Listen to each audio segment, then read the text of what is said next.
ಗಾಯ ವಾಸಿ ಹಾಕೊಂಡು ಬರ್ತಾ ಇದೆಯಲ್ಲ, ಏನಂತ ಇದೆಯಾ? ಖುಷಿ ಆಗ್ತಿದೆಯಾ ತಮಗೆ? ಹೌದು ಸ್ವಾಮಿ, ಖುಷಿ ಆಗ್ತಾ ಇದೆ. ನನಗೆ 6 ಇಂಚಿಗೆ 4.25 ಇಂಚು ಗಾಯ ಇತ್ತು. ಸಿದ್ಧವೈದ್ಯರ ಹತ್ರಕ್ಕೆ ಬರೋಕ್ಕೆ ಮುಂಚೆ ಡಾಕ್ಟ್ರ್ ಹತ್ರ ಹೋಗಿದ್ದೆ. ಡಾಕ್ಟ್ರು ಸರ್ಜರಿ ಮಾಡಬೇಕು ಅಂತ ಹೇಳಿದ್ರು.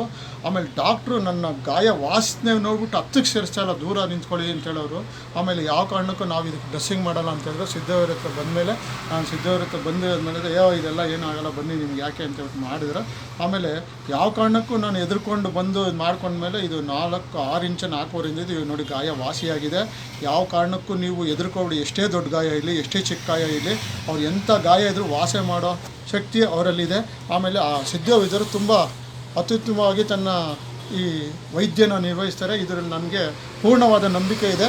ನೋಡಿ, ನಾನು ಆಲ್ರೆಡಿ ನೋಡಿ ನನ್ನ ಗಾಯ ಯಾವ ಥರ ಇತ್ತು ನೋಡ್ತಾ ಇದ್ದೀರಾ, ಎಲ್ಲಿವರೆಗೂ ಬಂದಿದೆ ಅಂತ ನಿಮಗೆ ಗೊತ್ತಾಗುತ್ತೆ. ಅದಕ್ಕೆ ನೀವು ಯಾವುದೇ ಕಾರಣ ಎಷ್ಟೇ ದೊಡ್ಡದಿರಲಿ, ಎಷ್ಟೇ ಚಿಕ್ಕಿದೆ, ಅವ್ರನ್ನ ಸಿದ್ಧವೈದ್ಯನ ಕಾಂಟ್ಯಾಕ್ಟ್ ಮಾಡಿ ನೀವು ಖುಷಿಯಿಂದ ಬಂದು ಮಾಡಿದ್ರೆ ನಿಮ್ಮ ಗಾಯ ವಾಸಿ ಆಗೋದ್ರಲ್ಲಿ ಪರಿಪೂರ್ಣ ಸತ್ಯ. ಇದು ಸತ್ಯ. ಒಳ್ಳೆಯದು. Thank you.